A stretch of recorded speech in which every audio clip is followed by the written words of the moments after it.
Good morning, sir. Lieutenant Colonel Michael Asuncion, Commanding Officer of the 552 Engineering Construction Battalion Brigade, Camp Hernandez, Dingli, Iloilo. Sir, greetings. In the name of the Lord Jesus Christ, the roofing project of Good News Church had been finished.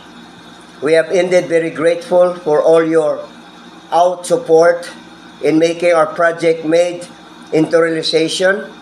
We are so much grateful to your men in the person of Staff Sergeant Louis Lumawag, Staff Sergeant Ryan Sobreviga, Sergeant Rodniel Cavan, Private First Class J. Anasio, Private First Class Frank Agta, Private First Class Bernie Niego, Corporal Roger Pialogo. The Eager Beaver had been an instrument for making the house of God a better place for fellowship and worship. I will quote a verse in the Bible.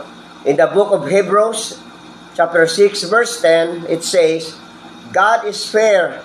He will not forget what you have done. He will remember the love you have shown Him.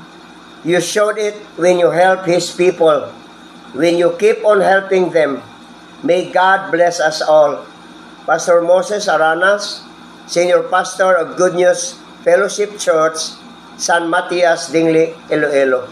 Thank you, sir.